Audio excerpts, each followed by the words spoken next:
উনি আমাদের এলাকার মাদ্রাসা শিক্ষক, উনি আমাদের এলাকার ঘটকে কিছু প্রশ্ন করবে, শুনতে থাকুন আপনারা। হ্যাঁ, আচ্ছা, আমি আপনার কাছে প্রশ্ন হচ্ছে জাহাঙ্গীর ভাই, আপনি যে ওকালতি করেন, ঘটগিরি করেন, এটা আপনার পারিশ্রমিকটা আপনি কিরকম নেন, বা মেয়ে পক্ষ এবং ছেলে পক্ষ এই উভয় পক্ষের সাথে আপনি প্রাথমিক পর্যায়ে কীভাবে সমঝোতা করেন বা কীভাবে আলোচনা করেন, এটা আমাদের থেকে জানা।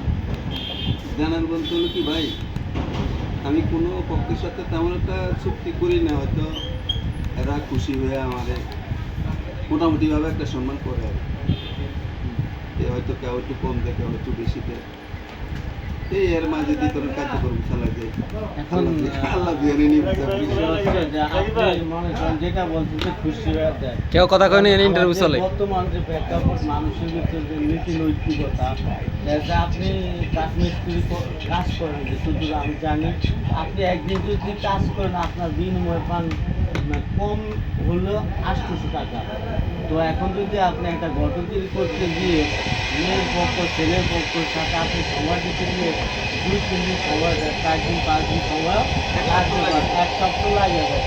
এই পরিমাণ বিনিময় কি আপনাকে দেয়?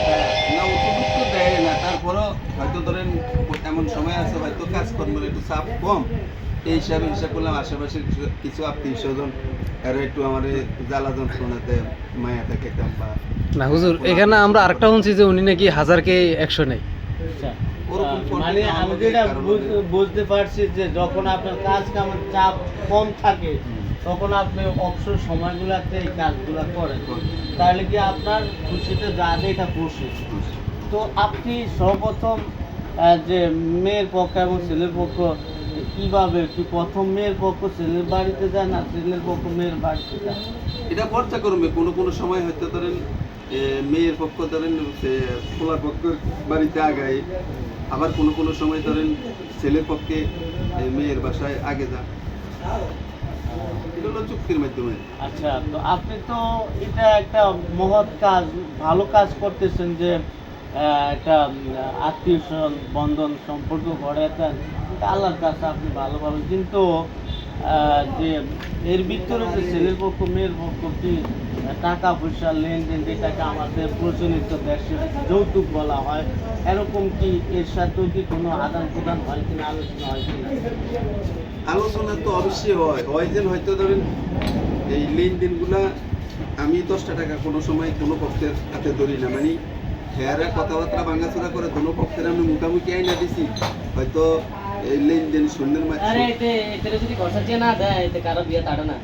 জলিমের লতে খাওয়া চলে, জলিমের যদি টিয়া দানা দেখে তো জলিমের হলো না আছে না। তার মানে আমি যেটা বুঝতে পারছি যে আপনার কাজ হচ্ছে যে উভয় পক্ষকে একটা সম্পর্ক গড়ে দেওয়া, মানে পরিচয় করে দেওয়া যে অমুকের একজন মেয়ে আছে, অমুকের একজন ছেলে আছে, আপনার দেখাশোনা করে বাকি ভাঙ্গাচুরা এরাই করে, তারপরে খুশি হয়ে আপনাকে যা করে।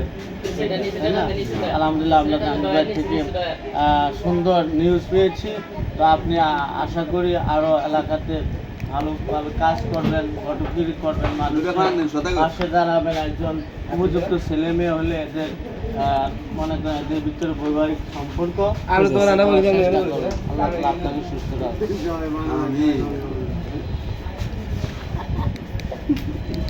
ওই যে দেওয়া আছে।